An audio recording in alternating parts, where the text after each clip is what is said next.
ಕರ್ತನಾದ ಯೇಸು ಕ್ರಿಸ್ತನ ದಿವ್ಯನಾಮದಲ್ಲಿ ನಿಮ್ಮೆಲ್ಲರಿಗೂ ಶಾಲೋಮ್. ಈ ದಿನ ಈ ಕಲ್ವರಿ ಸ್ವರ ಕಾರ್ಯಕ್ರಮ ವೀಕ್ಷಿಸುವುದಕ್ಕಾಗಿ ನೀವೆಲ್ಲರೂ ನಿಮ್ಮ ಕುಟುಂಬವಾಗಿ ಬಂದು ಕೂತ್ಕೊಳ್ರಿ. ಈ ಲೋಕದಲ್ಲಿ ಬೇರೆ ಯಾವುದಾದರೂ ಪ್ರಾರ್ಥನೆಗೆ ಉತ್ತರ ಬರದೇ ಇರಬಹುದೇನೋ, ಆದರೆ ಕಣ್ಣೀರಿನ ಪ್ರಾರ್ಥನೆಗೆ ಖಂಡಿತವಾಗಿ ಉತ್ತರ ಬಂದೇ ಬರುತ್ತೆ. ಮರಿಯಳು, ಮಾರ್ತಳು ಇವರಿಬ್ಬರು ಕೂಡ ಅಕ್ಕ ತಂಗಿಯಂದಿರಾಗಿದ್ರು. ಇವರಿಬ್ಬರಿಗೆ ಒಬ್ಬ ತಮ್ಮ ಇದ್ದ, ಅವನ ಹೆಸರು ಲಾಜರನು. ಈ ಕುಟುಂಬವನ್ನು ಯೇಸು ಪ್ರೀತಿಸುತ್ತಾರೆ, ಯಾಕೆಂದರೆ ಆ ಕುಟುಂಬದವರು ಕೂಡ ಯೇಸುವನ್ನು ಪ್ರೀತಿಸಿರುವುದರಿಂದ. ಬೇಥಾನ್ಯ ಎಂಬ ಊರಿನಲ್ಲಿ ಯೇಸು ಕ್ರಿಸ್ತನನ್ನು ಸೇರಿಸಿಕೊಂಡವರು ಯಾರೆಂದರೆ ಇಗೋ ಈ ಕುಟುಂಬದವರೇ. ಆ ಪ್ರಾಂತ್ಯಕ್ಕೆ ಯೇಸು ಹೋದಾಗ ಈ ಕುಟುಂಬವೇ ಯೇಸು ಕ್ರಿಸ್ತನನ್ನು ಸೇರಿಸಿಕೊಳ್ಳುವುದು ಮಾತ್ರವಲ್ಲ, ಒಳ್ಳೆಯ ಅತಿಥಿ ಸತ್ಕಾರವನ್ನು ಕೂಡ ಮಾಡುತ್ತಾ ಇದ್ರು. ಒಂದು ದಿನ ಇವರಿಬ್ಬರು ಯೇಸುವಿಗೆ ವಾರ್ತೆ ಕಳಿಸುತ್ತಾರೆ, ಯೇಸುವೇ, ನೀನು ಪ್ರೀತಿಸುವಂತಹ ಲಾಜರನು ರೋಗಿಯಾಗಿದ್ದಾನೆ, ನೀನು ಬೇಗ ಬಾ, ಬಂದು ನಮ್ಮ ತಮ್ಮನನ್ನು ಸ್ವಸ್ಥಪಡಿಸು ಎಂದು ಹೀಗೆ ಅವರು ವಾರ್ತೆಯನ್ನು ಕಳಿಸುತ್ತಾರೆ. ಈ ವಾರ್ತೆ ಕಳಿಸಿದಾಗ ಆ ವಾರ್ತೆ ತಿಳಿಸುವುದಕ್ಕಾಗಿ ಬಂದ ವ್ಯಕ್ತಿ ಯೇಸುವಿನ ಬಳಿಗೆ ಬರೋಷ್ಟೊತ್ತಿಗೆ ಆಗಲೇ ಲಾಜರನು ಸತ್ತು ಹೋಗಿದ್ದ. ಯೇಸುವಿನ ಬಳಿಗೆ ಆ ವಾರ್ತೆ ಬರೋದ್ರೊಳಗಾಗಿಯೇ ಲಾಜರನು ಸತ್ತು ಹೋಗಿದ್ದ. ಅವನು ಸತ್ತು ಹೋದ ನಂತರ ಯೇಸುವಿಗೆ ವಾರ್ತೆ ತಂದು ಮುಟ್ಟಿಸುತ್ತಾರೆ, ಯೇಸುವೇ, ಮರಿಯ, ಮಾರ್ತಳು ಈ ವಿಷಯ ನಿನಗೆ ಹೇಳಂದಿದ್ದಾರೆ, ನಿನಗೆ ಬೇಗನೆ ಬರ್ಲಿಕ್ಕೆ ಹೇಳಿದ್ದಾರೆ, ಯಾಕೆಂದರೆ ಲಾಜರನು ಸಾವು ಬದುಕಿನ ಮಧ್ಯೆ ಇದ್ದಾನೆ, ನೀನು ಬಂದು ವಾಸಿ ಮಾಡುತ್ತಿ ಎಂದು ಅವರ ಆಸೆಯಿಂದ ಎದುರು ನೋಡ್ತಿದ್ದಾರೆ, ಬಾ ಯೇಸುವೇ ಎಂದು ಹೇಳುವ ಮುಂಚೆಯೇ ಲಾಜರನು ಸತ್ತಿದ್ದ. ಅಲ್ಲಿಯೇ ಯೇಸು 2 ದಿನಗಳವರೆಗೂ ಉಳ್ಕೊಂಡ ನಂತರ ಯೇಸು ಬೆಥಾನ್ಯ ಊರಿಗೆ ಹೋಗ್ತಾರೆ. 2 ದಿವಸ ಯೇಸು ಅಲ್ಲೇ ಉಳ್ಕೊಂಡು, ಅಂದರೆ ತಾನಿದ್ದ ಸ್ಥಳದಲ್ಲೇ ಉಳ್ಕೊಂಡು, ಅದಾದ ನಂತರ ಯೇಸು ಬೆಥಾನ್ಯ ಊರಿಗೆ ಹೋದರೆ ಯೇಸು ಬಂದಿದ್ದಾರೆ ಎನ್ನುವಂತಹ ವಿಷಯ ಮಾರ್ತಳು ತಿಳ್ಕೊಂಡು ಓಡೋಡಿ ಯೇಸುವಿನ ಬಳಿಗೆ ಬರ್ತಾಳೆ. ಬಂದು ಏನ್ ಹೇಳ್ತಾಳೆ ಗೊತ್ತಾ? ಯೇಸುವೇ, ನೀನು ಇಲ್ಲಿ ಇದ್ದಿದ್ದೇ ಆದರೆ, ಅಂದರೆ ನಾವು ನಿನಗೆ ವಾರ್ತೆ ಕಳಿಸಿದಾಗಲೇ ನೀನೇನಾದರೂ ಬಂದಿದ್ದೇ ಆದರೆ ನಮ್ಮ ಸಹೋದರನು ಸಾಯುತ್ತಿರಲಿಲ್ಲ ಅನ್ನುತ್ತಾಳೆ. ಆಗ ಯೇಸು ಹೇಳ್ತಾರೆ, ನನ್ನನ್ನು ನಂಬುವವನು ಸತ್ತರೂ ಕೂಡ ತಿರುಗಿ ಎದ್ದು ಬರ್ತಾನೆ. ಇದನ್ನು ನಂಬುತ್ತೀಯಾ ಅನ್ನುತ್ತಾರೆ. ನೋಡೋಣ ಬನ್ನಿ, ಯೇಸುವಿಗೂ ಮಾರ್ತಳಿಗೂ ನಡುವೆ ನಡೆದಿರುವ ಸಂಭಾಷಣೆ ನೋಡೋಣ ಬನ್ನಿ. ಯೋಹಾನ ಸುವಾರ್ತೆ 11:21. ಮಾರ್ತಳು ಯೇಸುವಿಗೆ, ಸ್ವಾಮೀ, ನೀನು ಇಲ್ಲಿ ಇರುತ್ತಿದ್ದರೆ ನನ್ನ ತಮ್ಮನು ಸಾಯುತ್ತಿರಲಿಲ್ಲ. ಈಗಲಾದರೋ ನೀನು ದೇವರನ್ನು ಏನು ಬೇಡಿಕೊಳ್ಳುತ್ತೀಯೋ ಅದನ್ನು ದೇವರು ನಿನಗೆ ಅನುಗ್ರಹಿಸುವನೆಂದು ಬಲ್ಲೆನು. ಅದ್ಭುತವಾಗಿ ಮಾತಾಡಿದಳಲ್ಲವೇ? ನೀನು ಇಲ್ಲಿ ಇರುತ್ತಿದ್ದರೆ ನನ್ನ ತಮ್ಮ ಸಾಯ್ತಾ ಇರಲಿಲ್ಲ. ಆದರೂ ಪರವಾಗಿಲ್ಲ ಯೇಸುವೇ, ಇವಾಗ್ಲೂ ಕೂಡ ನೀನು ದೇವರಿಗೆ ಏನೇ ಬೇಡಿಕೊಂಡರೂ ಆ ದೇವರು ನಿನಗೆ ಅದನ್ನು ಅನುಗ್ರಹಿಸುತ್ತಾರೆ ಅನ್ನುತ್ತಾಳೆ. ಅಂದರೆ ಏನ್ ಹೇಳ್ತಿದ್ದಾಳೆ ಇಂಡೈರೆಕ್ಟ್ ಆಗಿ? ಈಗಲೂ ಕೂಡ ನೀನು ಮನಸ್ಸು ಮಾಡುವುದಾದರೆ ನನ್ನ ತಮ್ಮನನ್ನು ನೀನು ಬದುಕಿಸಬಲ್ಲೆ. ಈ ಮಾತು ಚೆನ್ನಾಗಿದೆಯಾ ಇಲ್ಲವೋ? ಚೆನ್ನಾಗಿದೆ. ಸರಿ, ಆ ನಂತರ ಯೇಸು ಏನು ಹೇಳ್ತಾರೆ? ಅದಕ್ಕೆ ಯೇಸು, ನಿನ್ನ ತಮ್ಮನ್ನು ತಿರುಗಿ ಎದ್ದು ಬರುವನೆಂದು ಆಕೆಗೆ ಹೇಳಿದನು. ಅವಳೇನು ಹೇಳ್ತಾಳೆ ಹೇಳಿ? ಏಸಯ್ಯ, ಈಗಲಾದರೂ ನೀನು ಮನಸ್ಸು ಮಾಡುವುದಾದರೆ ನನ್ನ ತಮ್ಮನು ಎದ್ದೇಳ್ತಾನೆ ಎಂದು ಹೇಳಿದಳಲ್ಲವೋ? ಆಗ ಯೇಸು ಏನು ಹೇಳ್ತಾರೆ? ಮಾರ್ತಳೆ, ನಿನ್ನ ತಮ್ಮನು ಮತ್ತೆ ಎದ್ದು ಬರ್ತಾನೆ ಎಂದು ಹೇಳಿದಾಗ ಮಾರ್ತಳು ಕುಣಿದಾಡಬೇಕಲ್ಲವೋ? ನೀವೇ ಹೇಳ್ರಿ, ಕುಣಿದಾಡಬೇಕಲ್ಲವೋ? ಯೇಸುವಿನ ಪಾದ ಹಿಡಿದುಕೊಂಡು, ಸ್ವಾಮಿ, ಸಾಕು ದೇವರೇ, ಅಷ್ಟು ಹೇಳಿದೆಯಲ್ಲ, ಸಾಕು, ಬಾ ದೇವರೇ, ನನ್ನ ತಮ್ಮನಿಗೆ ಸಮಾಧಿ ಮಾಡಿರುವ ಸ್ಥಳಕ್ಕೆ ಕರೆದೊಯ್ತೇನೆ, ಬಾ ದೇವರೇ ಎಂದು ಹೇಳಬೇಕಲ್ಲವೇ?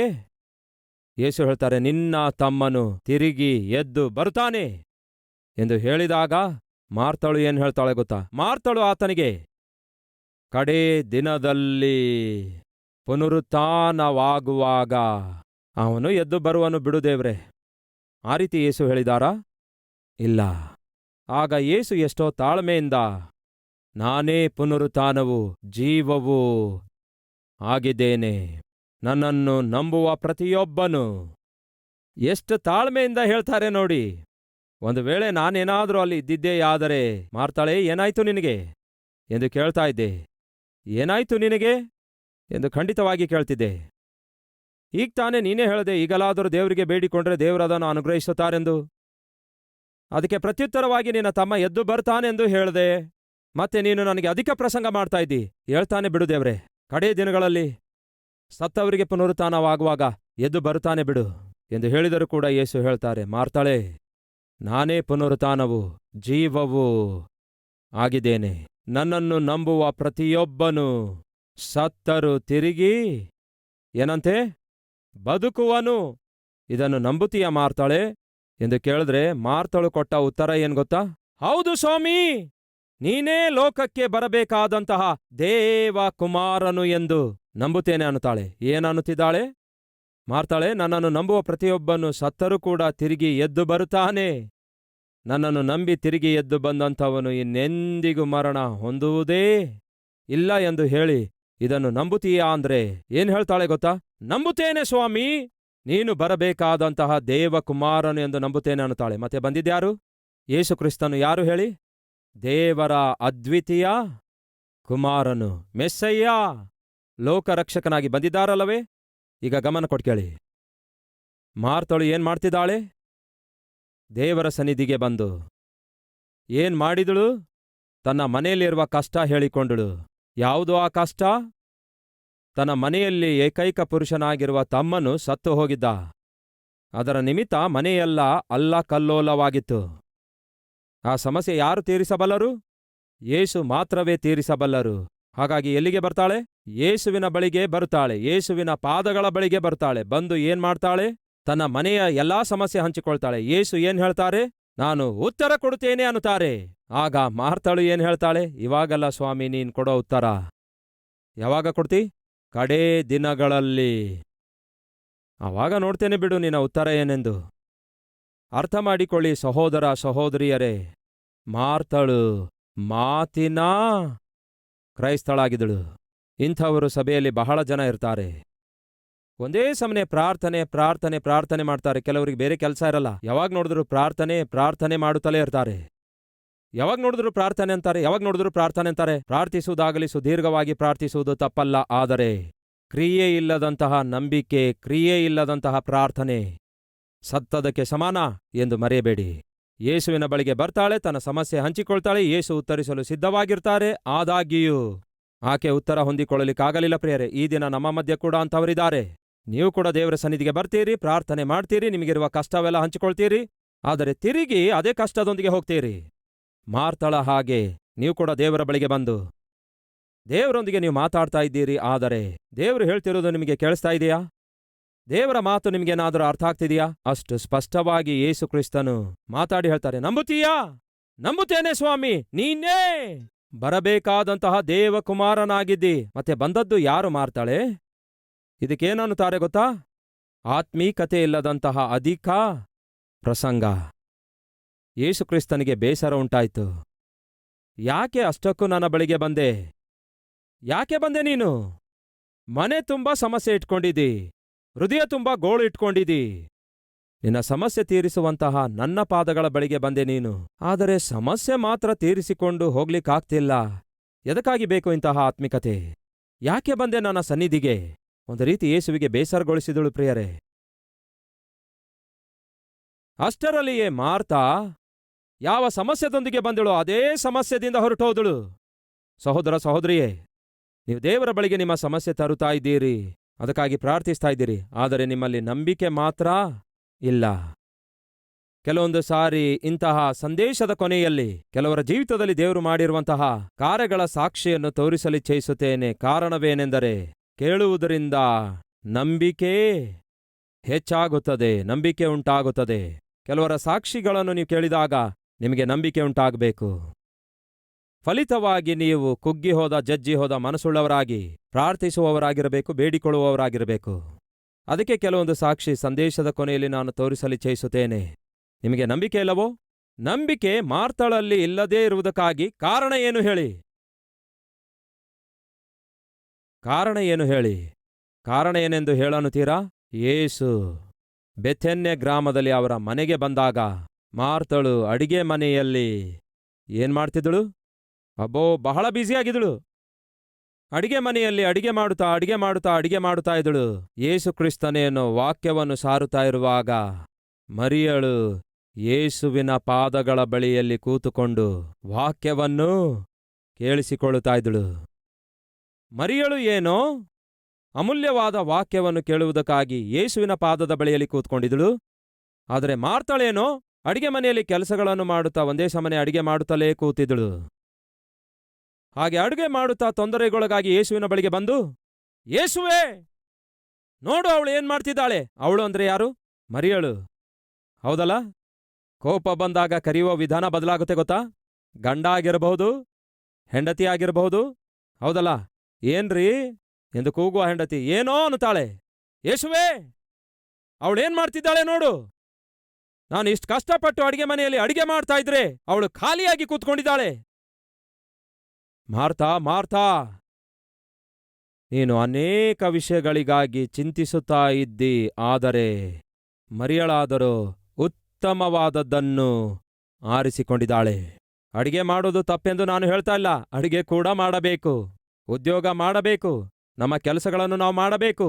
ಅದೇ ಸಮಯದಲ್ಲಿ ಸ್ವಲ್ಪ ಕಾಲ ಕರ್ತನ ಪಾದಗಳ ಬಳಿಯಲ್ಲಿ ಕೂತುಕೊಳ್ಳುವಂಥದ್ದನ್ನು ಅಭ್ಯಾಸ ಮಾಡಿಕೊಳ್ಳಬೇಕು. ಮರಿಯಳು ಉತ್ತಮವಾದದನ್ನು ಆರಿಸಿಕೊಳ್ಳುತ್ತಾಳೆ. ಯಾವುದು ಉತ್ತಮವಾದದ್ದು ಗೊತ್ತಾ? ಸ್ವಲ್ಪ ಕಾಲ ಯೇಸುವಿನ ಪಾದಗಳ ಬಳಿಯಲ್ಲಿ ಕೂತುಕೊಂಡು ಆತನ ಮಾತುಗಳನ್ನು ಕೇಳುವುದು. ಯೇಸುವಿನ ಬಳಿಗೆ ಬರ್ತಾಳೆ, ಸಮಸ್ಯೆದೊಂದಿಗೆ ಬರ್ತಾಳೆ, ತನ್ನ ಸಮಸ್ಯೆ ಹೇಳ್ಕೊಳ್ತಾಳೆ.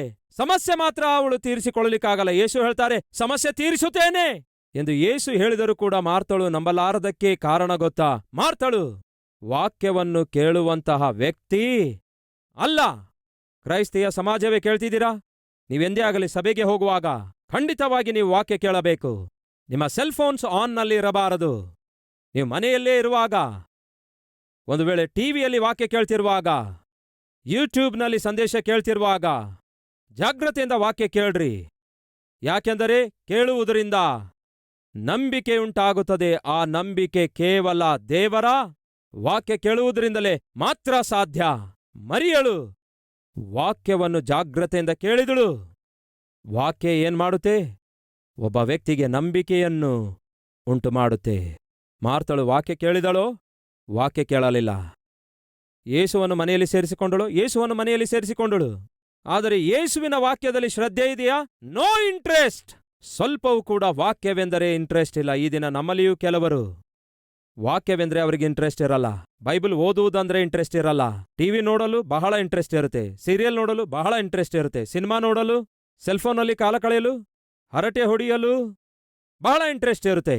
ಆದರೆ ವಾಕ್ಯ ಓದುವುದಕ್ಕಾಗಿ ಇಂಟ್ರೆಸ್ಟ್ ಇರಲ್ಲ. ಹಾಗಾದ್ರೆ ಕೇಳಿ, ಆ ಸೈತಾನನು ಬಹಳ ಬುದ್ಧಿವಂತಿಕೆಯಿಂದ ನಿಮ್ಮನ್ನು ವಶಪಡಿಸಿಕೊಂಡಿದ್ದಾನೆ. ನೀವು ಎಲ್ಲಾ ಕೆಲಸ ಮಾಡ್ತೀರಿ, ಆದರೆ ವಾಕ್ಯ ಓದೋದಿಲ್ಲ, ವಾಕ್ಯ ಕೇಳೋದಿಲ್ಲ. ಹಾಗಾದ್ರೆ ಕೇಳಿ, ನೀವು ಯಾವುದಕ್ಕೋಸ್ಕರವಾಗಿ ಪ್ರಾರ್ಥನೆ ಮಾಡುತ್ತಾ ಇದ್ದೀರೋ ಅವುಗಳನ್ನು ದೇವರು ಅನುಗ್ರಹಿಸಿದ್ದಾರೆ ಎಂದು ಏನ್ ಮಾಡಬೇಕು ಹೇಳಿ? ಮುಂದೆ ಏನು ಹೇಳುತ್ತೆ ಹೇಳಿ? ವಿಶ್ವಾಸವುಳ್ಳವರಾಗಿ ಪ್ರಾರ್ಥಿಸಬೇಕು. ನೀವು ನಂಬಿಕೆ ಇಲ್ಲದೆ ಎಷ್ಟೇ ಉದ್ದವಾದ ಪ್ರಾರ್ಥನೆ ಮಾಡಿದರೂ ಉತ್ತರ ಬರಲ್ಲ. ನಂಬಿಕೆ ಇಲ್ಲದೆ ಎಷ್ಟೇ ಸಾಕಬಿಡ್ರಿ, ಇಷ್ಟೇ ಉತ್ತರ ಬರಲ್ಲ. ಪ್ರಿಯ ಸಹೋದರ ಸಹೋದರಿಯರೇ, ನಮ್ಮಲ್ಲಿ ಬಹಳ ಜನರು ನಂಬಿಕೆ ಇಲ್ಲದೆ ಉದ್ದವಾದ ಪ್ರಾರ್ಥನೆ ಮಾಡುತ್ತಾರೆ. ಬೋರ್ ಆಗುವ ಹಾಗೆ ಪ್ರಾರ್ಥಿಸ್ತಾರೆ, ಉತ್ತರ ಬರಲ್ಲ. ನಿಮಗೆ ನಂಬಿಕೆ ಉಂಟಾಗಬೇಕಾದರೆ ವಾಕ್ಯವನ್ನು ಕೇಳಬೇಕು, ಇಲ್ಲವೇ ಓದಬೇಕು, ಧ್ಯಾನಿಸಬೇಕು. ಒಂದೇ ಮನೆಯಲ್ಲಿ ಒಂದೇ ಸಮಸ್ಯೆಯನ್ನು ಇಬ್ಬರು ಎದುರಿಸುತ್ತಿದ್ದಾರೆ. ಮರಿಯಳಿಗೂ ಅದೇ ಸಮಸ್ಯೆ, ಮಾರ್ತಳಿಗೂ ಅದೇ ಸಮಸ್ಯೆ. ಆದರೆ ಜಾಗ್ರತೆಯಿಂದ ಕೇಳ್ರಿ. ವಾಕ್ಯ ಕೇಳದೇ ಇರುವಂತಹ, ವಾಕ್ಯವನ್ನು ಧ್ಯಾನಿಸದೇ ಇರುವಂತಹ, ವಾಕ್ಯ ಕೇಳುವುದಕ್ಕೆ ದೇವರ ಸನ್ನಿಧಿಯಲ್ಲಿ ಸರಿಯಾಗಿ ಕೂತುಕೊಳ್ಳಲಾರದಂತಹ ಮಾರ್ತಳು ಏನು ಸಮಸ್ಯೆ ತೀರಿಸಿಕೊಳ್ಳಲಿಕ್ಕಾಗಲಿಲ್ಲ. ಮತ್ತೆ ದೇವರಿಗೆ ತನ್ನ ಸಮಸ್ಯೆ ಹೇಳಿಕೊಳ್ಳಲಿಲ್ಲವೋ? ಹೇಳಿಕೊಂಡಳು. ನೀವು ಕೂಡ ಯೇಸುವಿಗೆ ನಿಮ್ಮ ಸಮಸ್ಯೆ ಹೇಳಿಕೊಳ್ತಾ ಇಲ್ಲವೋ? ಹೇಳಿಕೊಳ್ತಿದ್ದೀರಿ. ಮತ್ತೆ ಸಮಸ್ಯೆಗೆ ಪರಿಷ್ಕಾರ ಬರ್ತಾ ಇದೆಯಾ? ಬರ್ತಾ ಇಲ್ಲ. ಯಾಕೆ ಬರ್ತಾ ಇಲ್ಲ? ನಂಬಿಕೆ ಇಲ್ಲದಿರುವುದರಿಂದ. ಅದಾದ ನಂತರ ಮಾರ್ತಳು ಹೋಗಿ ಮರಿಯಳಿಗೆ ಹೇಳ್ತಾಳೆ, ಗುರು ಬಂದಿದ್ದಾರೆ, ಯೇಸು ಬಂದಿದ್ದಾರೆ, ನಿನ್ನನ್ನು ಕರೆಯುತ್ತಿದ್ದಾರೆ ಎಂದು ಈ ರೀತಿಯಾಗಿ ಹೇಳುತ್ತಾಳೆ. 29ನೇ ವಚನ ನೋಡಿ. ಅವಳು ಕೇಳಿ ಬೇಗನೆ ಎದ್ದು ಆತನ ಬಳಿಗೆ ಬಂದಳು.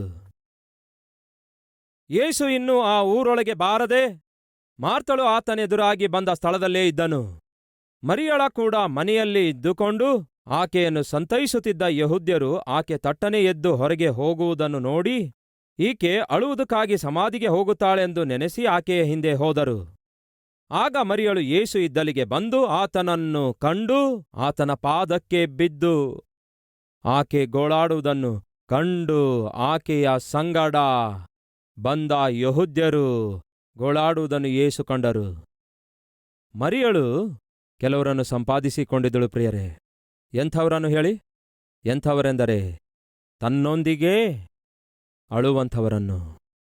ಮಾರ್ತಳಾದರೋ ಒಬ್ಬರನ್ನು ಕೂಡ ಸಂಪಾದಿಸಿಕೊಳ್ಳಲಿಕ್ಕಾಗಲಿಲ್ಲ.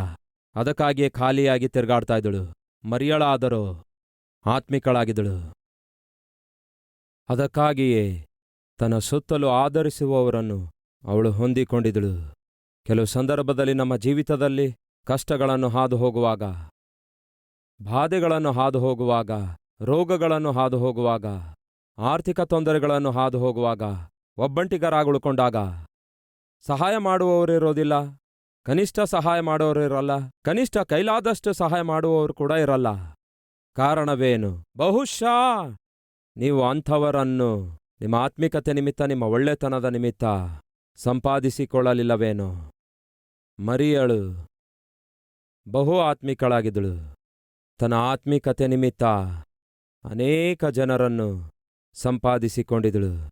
ತನ್ನ ಜೀವಿತದಲ್ಲಿ ಆಕೆಗೆ ಕಷ್ಟ ಬಂದಾಗ, ಅವಳು ಅಳುತ್ತಿರುವಾಗ ತನ್ನೊಂದಿಗೆ ಅಳುವಂತಹ ಅನೇಕರನ್ನು ಸಂಪಾದಿಸಿಕೊಂಡಿದ್ದಳು. ಆದರೆ ಮಾರ್ತಾ ತನಗೆ ಸಂತೋಷ ಉಂಟಾದರೆ ಯಾರಿಗೂ ಹಂಚಿಕೊಳ್ಳೋದಿಲ್ಲ, ತಾನು ಅಳಬೇಕಾದರೂ ಯಾರಿಗೂ ಹಂಚಿಕೊಳ್ಳೋದಿಲ್ಲ. ಕಾರಣವೇನೆಂದರೆ ಅವಳು ಹಂಚಿಕೊಳ್ಳುವವಳಾಗಿ ಇರಲಿಲ್ಲ, ಒಂಟಿ ಜೀವಿಯಾಗಿದ್ದಳು. ಮರಿಯಳು ಅಳುತ್ತಿರುವಾಗ ಅವಳ ಸುತ್ತಲಿರುವವರು ಅಳುತ್ತಾ ಇದ್ರು. ಮರಿಯಳು ಬಂದು, ಯೇಸುವೇ, ನೀನು ಇಲ್ಲಿ ಇರುತ್ತಿದ್ದರೆ ನನ್ನ ತಮ್ಮನೂ ಸಾಯುತ್ತಿರಲಿಲ್ಲ ಎಂದು ಹೀಗೆ ಇನ್ನೂ ಮಾತು ಪೂರ್ತಿಯಾಗಿಲ್ಲ. ಆದರೆ ಕಣ್ಣಲ್ಲಿ ಕಣ್ಣೀರು ಉಕ್ಕಿ ಹರಿಯುತ್ತಾ ಇದ್ವು. ಆ ಕಣ್ಣೀರು ಯೇಸುವಿನ ಪಾದಗಳ ಮೇಲೆ ಬೀಳುತ್ತಿರುವಾಗ ಯೇಸು ತಾಳಿಕೊಳ್ಳಲಿಕ್ಕಾಗಲಿಲ್ಲ. ಪ್ರಿಯರೇ, ಬೈಬಲ್ನಲ್ಲಿ ಏನಿದೆ ಗೊತ್ತಾ? ಯೇಸು ಕಣ್ಣೀರು ಸುರಿಸಿದರು. ಯೇಸು ಕೂಡ ಅತ್ತರು. ಪ್ರಿಯರೇ, ಮರಿಯಳು ಅಳುತ್ತಿರುವುದನ್ನು ನೋಡ್ಲಿಕ್ಕಾಗದೆ, ಸಹೋದರ, ಸಹೋದರಿ, ನೀವು ದೇವರನ್ನು ಪ್ರೀತಿಸುವವಳಾಗಿದ್ದೀರಾ? ನೀವು ದೇವರನ್ನು ಪ್ರೀತಿಸುವವಳಾಗಿರುವುದಾದರೆ ನಿಮ್ಮ ಜೀವಿತದಲ್ಲಿ ಕಷ್ಟಗಳು ಬಂದು ನೀವು ಅಳುತ್ತಿರುವಾಗ, ನೀವು ಅಳುತ್ತಿರುವುದನ್ನು ನೋಡಿ ನಿಮ್ಮೊಂದಿಗೆ ಅಳುವಂತಹ ದೇವರು ಈ ಲೋಕದಲ್ಲಿ ಯಾರಾದರೂ ಇರುವುದಾದರೆ ಆತನೇ ನನ್ನ ಕರ್ತನಾದ ಯೇಸು ಕ್ರಿಸ್ತನಾಗಿದ್ದಾರೆ. ಅದ್ಭುತನಾದ ದೇವರಾಗಿದ್ದಾರೆ. ಮರಿಯಳು ಅಳುವುದನ್ನು ನೋಡಿ ಯೇಸು ಕೂಡ ಅಳುತ್ತಾರೆ. ಕಣ್ಣೀರಿಟ್ಟು ನಂತರ ಕೇಳ್ತಾರೆ, ಎಲ್ಲಿ ಲಾಜರನನ್ನು ಇಟ್ಟಿದ್ದೀರಿ ಎಂದು. ಯೇಸು ಕಣ್ಣೀರನ್ನು ಬಿಟ್ಟನು. 35ನೇ ವಚನ ಇಂಗ್ಲಿಷ್ನಲ್ಲಿ, Jesus wept. The shortest verse in the Bible. ಅತ್ಯಂತ ಚಿಕ್ಕ ವಚನ ಇಂಗ್ಲಿಷ್ ಬೈಬಲ್ನಲ್ಲಿ ಯಾವುದಾದರೂ ಇದೆ ಎನ್ನುವುದಾದರೆ ಇದೇ ಆಗಿದೆ. ಯೇಸು ಕಣ್ಣೀರನ್ನು ಬಿಟ್ಟನು. 38ನೇ ವಚನ, ಯೇಸು ತನ್ನಲ್ಲಿ ತಿರುಗಿ ನೊಂದುಕೊಳ್ಳುತ್ತಾ ಸಮಾಧಿಯ ಬಳಿಗೆ ಬಂದನು. ಅದೊಂದು ಗವಿಯಾಗಿತ್ತು. ಅದರ ಬಾಯಿಗೆ ಒಂದು ಕಲ್ಲು ಆನಿಸಿತ್ತು. ಯೇಸು ಹೇಳ್ತಿದ್ದಾರೆ, ಆ ಕಲ್ಲು ತೆಗೆದು ಹಾಕಿರಿ ಅಂದನು. ಮತ್ತೆ ಬಂದಳು. ಪ್ರಿಯರೇ, ಯಾರು? ಓಡೋಡಿ ಬಂದು ಕಲ್ಲು ತೆಗೆಯುವವರಿಗೂ ಮತ್ತು ಯೇಸುವಿಗೂ ಮಧ್ಯದಲ್ಲಿ ನಿಂತು, ಯೇಸುವೆ, ಏನ್ ಮಾಡ್ತಾ ಇದ್ದೀನಿ ನೀನು? 4 ದಿನ ಆಯ್ತು ಸತ್ತು ಹೋಗಿ. ಒಳಗಡೆ ಕೊಳೆತ ವಾಸನೆ ಬರುತ್ತೆ. ಈಗ ಶವ ನೋಡುವಂತಹ ಸಮಯ ಅಲ್ಲ. ಸಮಾಧಿಯೊಳಗೆ ಇಡುವುದಕ್ಕಿಂತ ಮುಂಚೆ ನೋಡ್ಬೇಕು. ಸಮಾಧಿಯೊಳಗಿಟ್ಟು 4 ದಿನ ಆಯ್ತು. ಈಗ ಏನು ನೋಡುತ್ತೀ? ಲಾಜರನ ಮುಖ ನೋಡಿ ಏನ್ ಹೇಳ್ತಾಳೆಂದು. ಆ ಕಲ್ಲು ತೆಗೆದು ಹಾಕಿರಿ ಅನ್ನಲು ತೀರಿ ಹೋದ ಅವನ ಅಕ್ಕನಾದ ಮಾರ್ತಳು, ಸ್ವಾಮೀ, ಅವನು ಸತ್ತು 4 ದಿವಸವಾಯ್ತು, ಈಗ ನಾತ ಹುಟ್ಟಿದೆ ಅಂದಳು.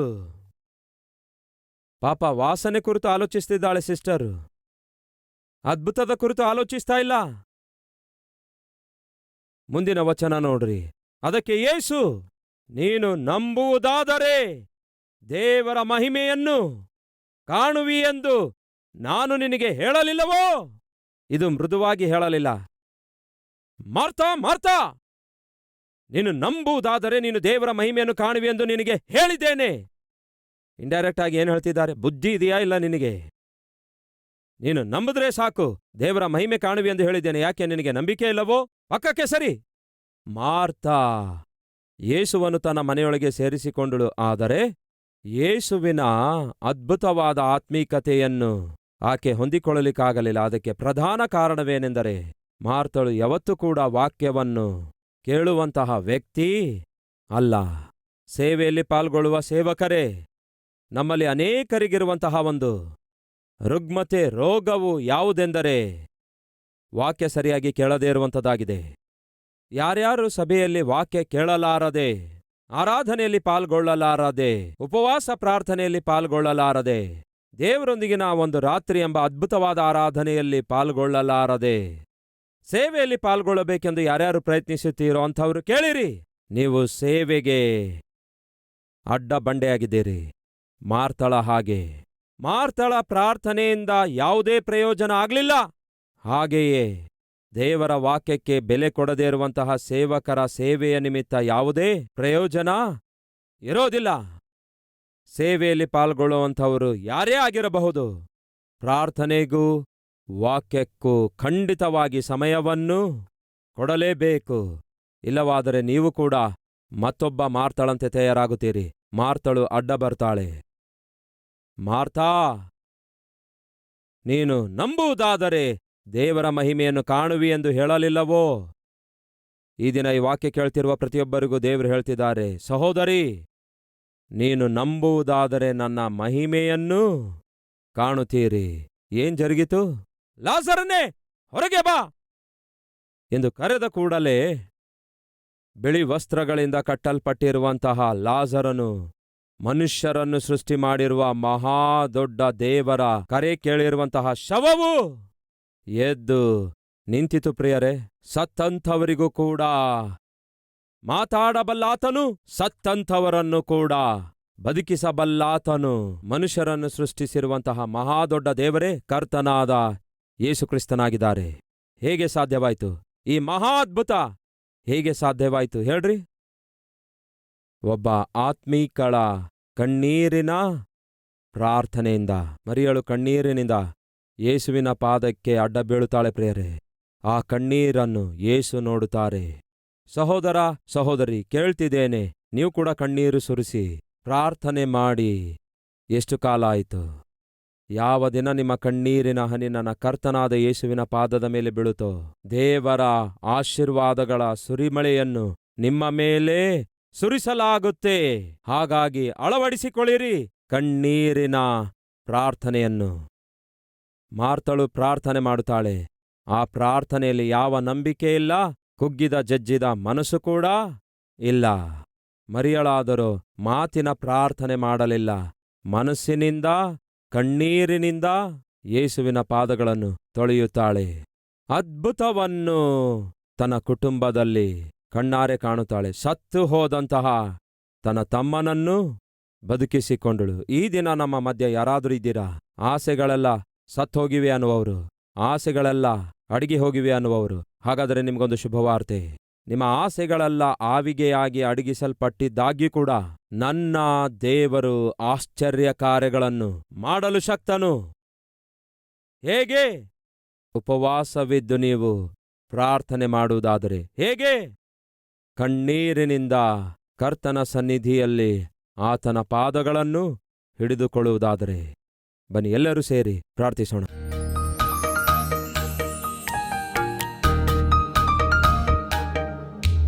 ಪರಿಶುದ್ಧ ದೇವರೇ, ನಿಮ್ಮ ವಾಕ್ಯವೇ ನಮಗೆ ಆಧಾರ. ಆ ವಾಕ್ಯದ ಮೂಲಕ ನಮ್ಮೊಂದಿಗೆ ಮಾತಾಡಿದ್ದೀರಿ. ನಮ್ಮ ನಂಬಿಕೆಯನ್ನು ಹೆಚ್ಚಿಸಿ ಬೆಳೆಸುವಂಥದ್ದು ನಿಮ್ಮ ವಾಕ್ಯವಾಗಿದೆ. ಆ ವಾಕ್ಯವನ್ನು ದೇವರೇ ನಾವು ನಿರ್ಲಕ್ಷ್ಯ ಮಾಡಲಾರದಂತೆ ಸಹಾಯ ಮಾಡಿರಿ.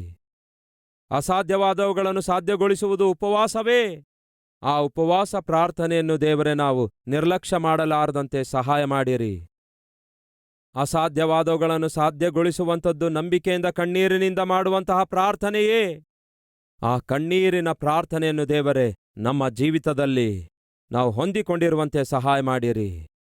ಯಾರ್ಯಾರು ದೇವರೇ ಈ ವಾಕ್ಯ ಕೇಳಿದ ನಂತರ ಈ ಪ್ರಾರ್ಥನೆಯಲ್ಲಿ ಐಕ್ಯವಾಗಿರುತ್ತಾ ಇದ್ದಾರೋ ಅಂತಹ ಪ್ರತಿಯೊಬ್ಬರನ್ನು ಸಂಧಿಸಿರಿ, ಪ್ರತ್ಯೇಕವಾಗಿ ಆಶೀರ್ವದಿಸಿರಿ, ಪ್ರತ್ಯೇಕವಾದ ಧನ್ಯತೆಯನ್ನು ಅನುಗ್ರಹಿಸಿರಿ, ಅದ್ಭುತವಾದ ಆತ್ಮಿಕತೆಯನ್ನು ಕೊಡಿರಿ, ಅವರಿಗೆ ಒಳ್ಳೆ ಆರೋಗ್ಯವನ್ನು ಕೊಡಿರಿ, ಆರ್ಥಿಕವಾಗಿ ಅವರನ್ನು ಬಲಪಡಿಸಿರಿ, ಅಖಂಡ ವಿಷಯಗಳಲ್ಲಿ ಅತ್ಯಧಿಕವಾದ ದಿವ್ಯದಾನಗಳನ್ನು ಅನುಗ್ರಹಿಸಿರಿ, ವಿದ್ಯಾಭ್ಯಾಸದಲ್ಲಿ ಜ್ಞಾನ ಕೊಡಿರಿ, ಉದ್ಯೋಗ ಪ್ರಯತ್ನದಲ್ಲಿ ಜಯ ಅನುಗ್ರಹಿಸಿರಿ, ವಿವಾಹ ಬೇಗನೆ ಜರುಗಿಸಿರಿ, ಗರ್ಭಫಲವನ್ನು ಅನುಗ್ರಹಿಸಿರಿ, ಕುಟುಂಬದಲ್ಲಿ ಶಾಂತಿ ಸಮಾಧಾನವನ್ನು ಅನುಗ್ರಹಿಸಿರಿ. ನಮ್ಮ ದೇಶದಲ್ಲಿ ದೇವರೇ ಪ್ರತಿ ರಾಜ್ಯಗಳಲ್ಲಿ ಪ್ರಜೆಗಳೆಲ್ಲರೂ ಕೂಡ ದೇವರೇ ಸಂತೋಷದಿಂದ ಸಮಾಧಾನದಿಂದ ಅಭಿವೃದ್ಧಿಯಾಗಬೇಕು. ನೀವು ಅನುಗ್ರಹಿಸುವಂತಹ ರಕ್ಷಣೆ ಆನಂದದಿಂದ ಅವರು ಅಭಿವೃದ್ಧಿಯಾಗಬೇಕು.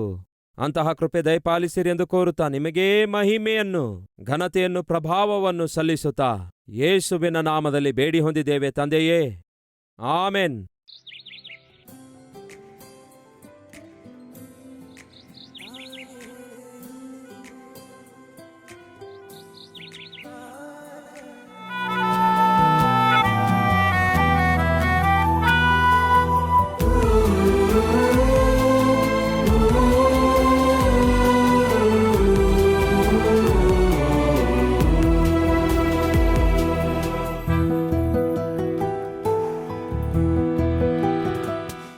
ದಿವ್ಯವಾದ ಪರಲೋಕದಿಂದ ಧರೆಗಿಳಿದು ಬಂದ ಪ್ರೀತಿ, ಅದು ಶಿಲುಬೆಯಲ್ಲಿ ದೇವರು ತೋರಿಸಿರುವಂತಹ ಶಾಶ್ವತವಾದ ಪ್ರೀತಿ. ಕಲ್ವರೀಶ್ವರ ಟಿವಿ ಕಾರ್ಯಕ್ರಮವು ದೇಶ ವಿದೇಶಗಳಲ್ಲಿ ಪ್ರತಿದಿನ 17 ಭಾಷೆಗಳಲ್ಲಿ ತಿಂಗಳಿಗೆ 650ಕ್ಕೂ ಹೆಚ್ಚು ಕಾರ್ಯಕ್ರಮಗಳನ್ನು ಪ್ರಸಾರ ಮಾಡುತ್ತಾ ಸುಮಾರು 30 ಕೋಟಿ ಜನರಿಗೆ ಕ್ರಿಸ್ತನ ಪ್ರೀತಿ ಸುವಾರ್ತೆ ಸಾರುವಂತಹ ಅದ್ಭುತವಾದ ಕಾರ್ಯಕ್ರಮವೇ ಕಲ್ವರೀಶ್ವರ ಆಗಿದೆ.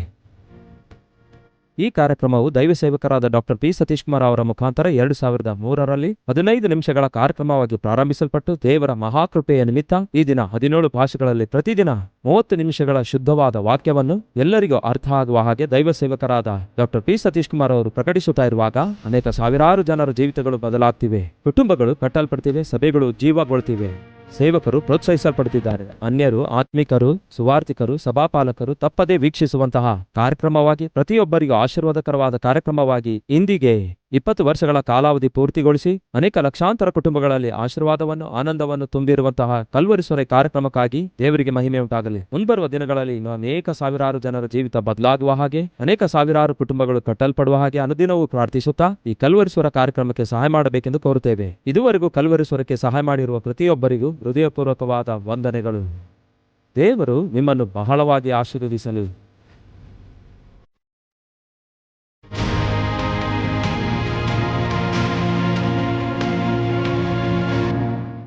ನಮ್ಮ ವಿಳಾಸ Calvary, post box number 30, Kukatpally, Hyderabad 72.